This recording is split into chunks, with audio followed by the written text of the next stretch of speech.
सुप्रभात, good morning. आज की ताज़ा खबर के इस नए एपिसोड में मैं श्रुति खोपड़े आप सबका स्वागत करती हूँ।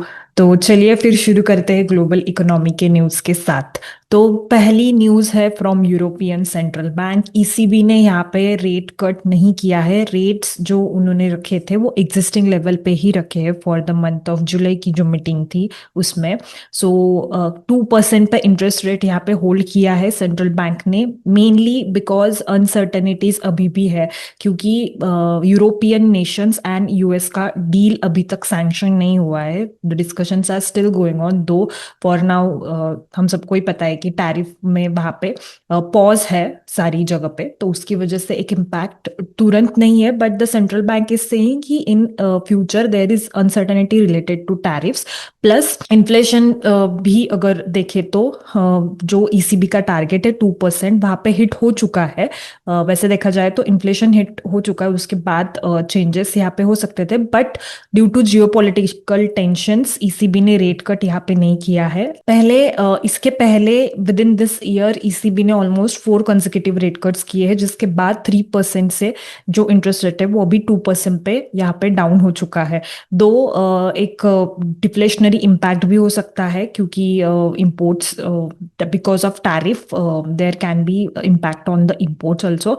प्लस जो ओवरऑल एक्सपोर्ट्स वगैरह भी है उस पर भी इम्पैक्ट होगा।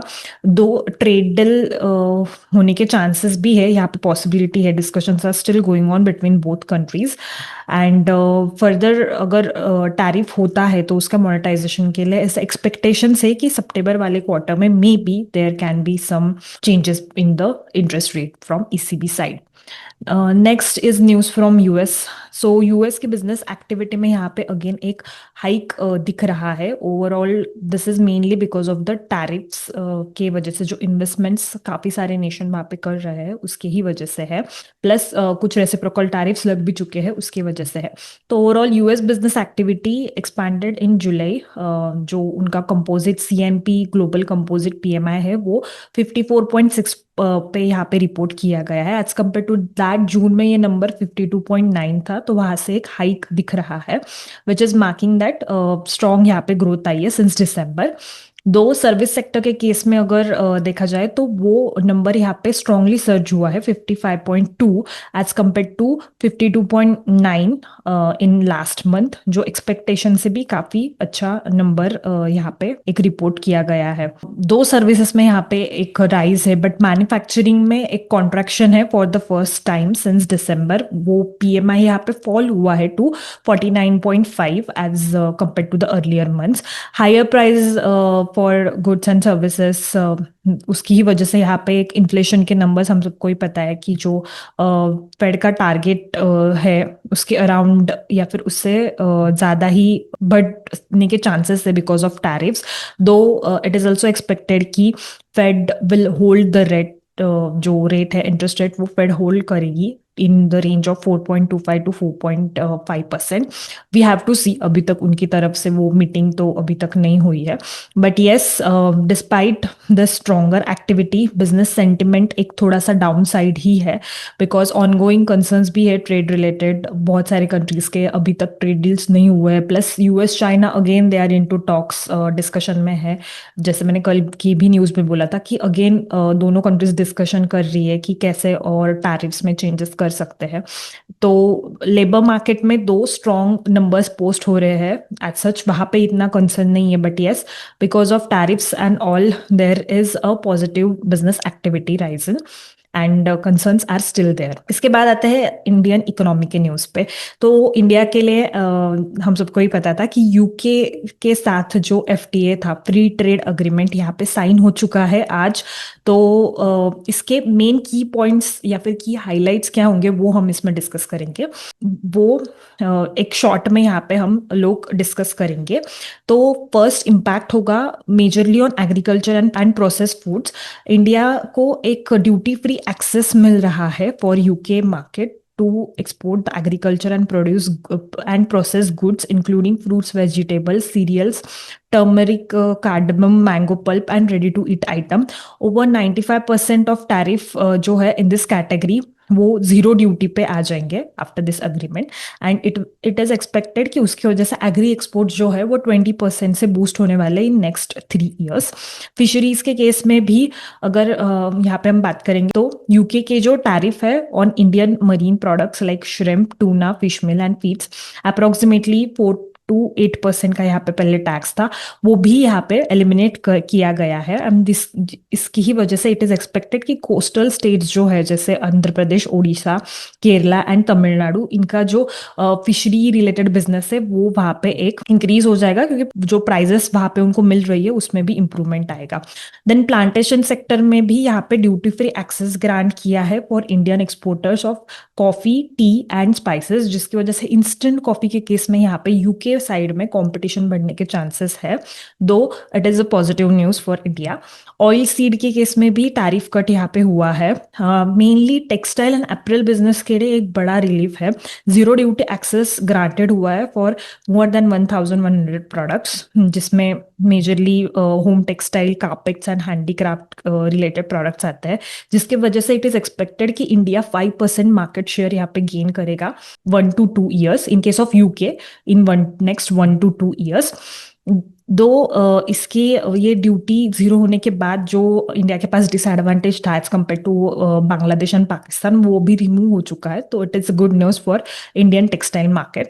इंजीनियरिंग गुड्स के केस में भी यहाँ पे जीरो ड्यूटी एक्सेस मिल रहा है for a wide range of engineering goods. Export अगर करेंटली हम देखेंगे तो यूके को ऑलमोस्ट 4.28 बिलियन होता है from India, which is expected to get double 7.5 billion तक ये जाएगा बाय FY 2030, जिसमें मेनली पर्टिकुलरली ऑटो ओईएम की कुछ पार्ट्स आते हैं, plant and machinery, industrial equipments आएगा। Then next is electronics and software. तो इलेक्ट्रॉनिक्स जैसे smartphone and fibre optic cables, इनके लिए भी यहाँ पे ड्यूटी फ्री एक्सेस है। सॉफ्टवेयर आईटी एनेबल सर्विसेज में भी यहाँ पे प्रोजेक्टेड है कि 15 to 20% एक एनुअली ग्रोथ आ सकते हैं, क्योंकि मेजरली सॉफ्टवेयर अगर हम आईटी कंपनीज भी देखेंगे तो यूएस के बाद यूरोप डिपेंडेंस उनमें ज्यादा है, तो it is good news for them also. Pharma के केस में यहाँ पे जो इंडियन जेनेरिक कंपनीज हैं उनको भी बेनिफिट मिलेगा for zero duty access. It is expected to enhance competition UK में, बट इंडिया के लिए एक लार्जेस्ट फार्मा मार्केट है यूरोप, तो इसमें एक पॉजिटिव पॉइंट है फॉर इंडिया। देन नेक्स्ट इसके बाद कुछ और सेक्टर्स के लिए भी रिलीफ है, जैसे chemical, plastic, sports and toys, then jewellery segment, leather, footwear, इनके लिए भी यहाँ पे जो टैरिफ्स थे पहले वो एलिमिनेट किए गए हैं in case of some products. So overall अगर यहाँ पे टैरिफ रिलीफ का अगर समरी करेंगे तो 99% of tariff lines are getting eliminated. Majorly जो entire India UK value chain है उसमें ही ये बोथ साइड से हो रहा है, because it is bilateral FTA.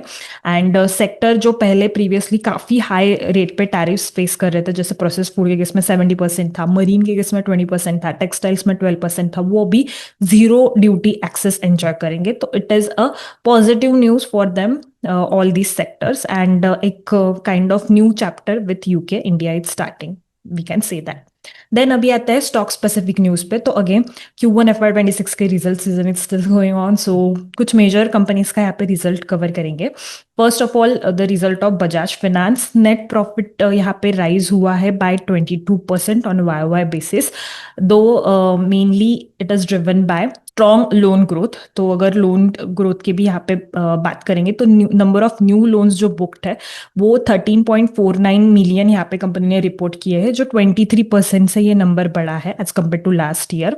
And overall अगर कंसोलिडेटेड रेवेन्यू की भी बात करेंगे तो 21% ऑन YOY बेसिस इंक्रीज हुआ है। Net interest income is also grew by 22% as compare to that, जो नेट टोटल इनकम है वो भी 21% बढ़ी है।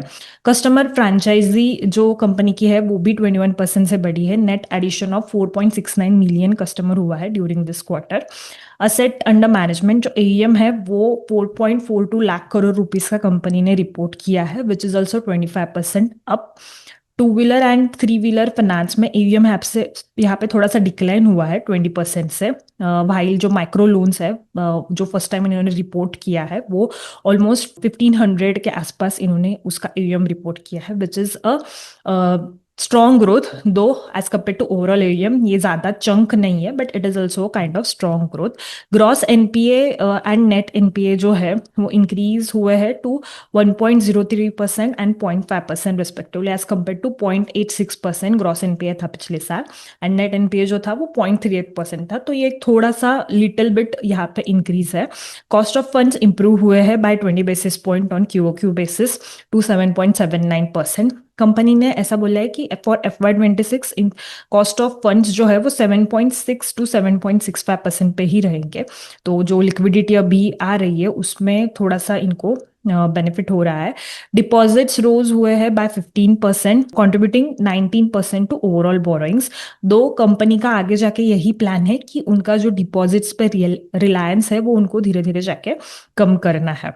Then next news is of IEX। तो हम सबको ही पता है कि शेयर ऑलमोस्ट कल 28% डाउन पे क्लोज हुआ है NSE पे। This is mainly due to electricity regulator का जो पावर कपलिंग का यहाँ पे जो अप्रूवल आया है उसकी न्यूज की वजह से ये निगेटिव इम्पैक्ट हुआ है।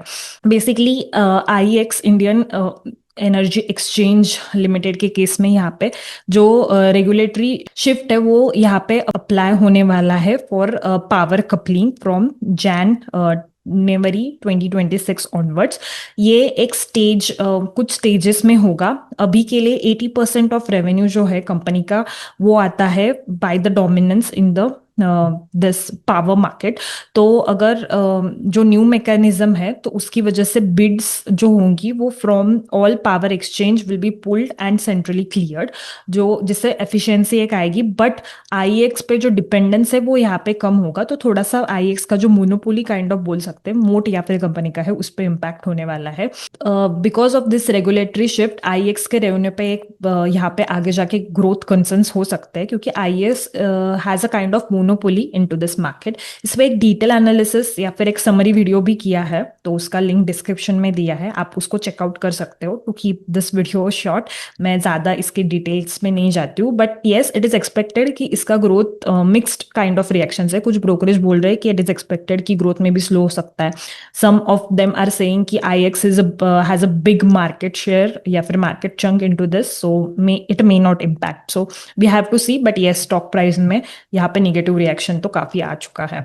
देन अगेन IEX के यहाँ पे Q1 के रिजल्ट्स भी आए थे, तो नेट प्रॉफिट 21% पे जंप हुआ है, 21% से जंप हुआ है ऑन YY बेसिस, and as compare to that जो रेवेन्यू है वो 13% से बढ़ा है। इलेक्ट्रिसिटी वॉल्यूम्स जो ट्रेड हुआ है वो भी 15% से यहाँ पे कंपनी का बढ़ा है। तो kind of modest result, not that big chunk increase, but yes इसका अगर आपको डिटेल वीडियो देखना है कि कैसे ये शिफ्ट IEX को इम्पैक्ट करेगा तो डिस्क्रिप्शन में लिंक दी है, please do check that out. Next is result of ACC ने भी यहाँ पे काइंड ऑफ डिसेंट नंबर्स ही रिपोर्ट किए हैं। नेट प्रॉफिट जो है वो राइज हुआ है बाय 4.35%, रेवेन्यू 18% से बढ़ा है ऑन YY बेसिस। मेनली जो वॉल्यूम ग्रोथ है इन केस ऑफ सीमेंट सेगमेंट तो 12% से यहाँ पे ये बढ़ा है, and it is one of the highest volume Q1 के अगर टर्म्स में देखेंगे तो पिछले सारे Q1 की से अगर कंपेयर करेंगे तो। EBITDA जो है वो 22.6% से ऑन YY बेसिस ग्रू हुआ है। मार्जिन्स भी यहाँ पे इंप्रूव हुए हैं to 12.1% as compare to 11.6% of last year. Mainly operational and input expense यहाँ पे थोड़े से राइज हुए हैं, जिसके चलते मार्जिन में ज्यादा एक्सपेंशन नहीं आया है। Next is result of CG पार। तो ऑलरेडी ये शेयर भी निगेटिव पे ही क्लोज हुआ है, स्टॉक में रिएक्शन आया था mainly because of Q1 FY26 के रिजल्ट्स। तो ओवरऑल रेवेन्यू जो है वो 29% ऑन YY बेसिस अप है, बट नेट प्रॉफिट जो है वो 11% से ही यहाँ पे अप है। तो जो एस्टिमेशंस थी उससे ये नंबर थोड़ा सा लोअर साइड पे आया है। As compare to that EBITDA जो है वो 16.7% से ग्रू हुआ है ऑन YY बेसिस। EBITDA मार्जिन यहाँ पे कॉन्ट्रैक्ट हुए हैं by 142 basis points to 13.24%, mainly क्योंकि थोड़ा सा प्राइसिंग प्रेशर है कंपनी की तरफ, उसकी ही वजह से यहाँ पे मार्जिन पे थोड़ा इम्पैक्ट हुआ है। दो जो ऑर्डर बैकलॉग है वो स्ट्रॉन्ग है, 11,971 करोड़ के आसपास ऑर्डर बुक है कंपनी के पास by the end of Q1 FY26। इसकी ही चलते एक additional plus point is like कि सीजी पार की जो होल्डिंग है ट्यूब इन्वेस्टमेंट वो ऑलरेडी हमारे पोर्टफोलियोज में भी है। तो जैसे अभी प्रोडक्ट्स पे 50% ऑफ भी चल रहा है, तो if you want to check our model portfolios तो प्लीज विजिट करना आप हमारे इन्वेस्ट यज्ञा के पेज पे, वहाँ पे आप मॉडल पोर्टफोलियोज भी चेक कर सकते हो। स्टॉकोमीटर जिसमें इन्वेस्ट यज्ञा का जो 5G एक थीम है उसके बेस्ड फंडामेंटल एनालिसिस भी आपको मिलेगा, एंड फंडामेंटल में म्यूचुअल फंड का एनालिसिस भी है। तो अभी 50% ऑफ चल रहा है, SK50 ये कोड आप यूज करके वो डिस्काउंट अवेल कर सकते हो। Then next is news from Nestle India. तो नेस्ले इंडिया ने भी उसके Q1 FY26 के नंबर्स रिपोर्ट किए हैं, जिसके बाद स्टॉक प्राइस ऑलमोस्ट 5% से निगेटिव पे क्लोज हुआ है। 5% रिडक्शन पे यहाँ पे क्लोज हुआ है। दिस इज मेनली बिकॉज जो इसके भी नंबर्स है वो बिलो एक्सपेक्टेशन ही रिपोर्ट हुए हैं।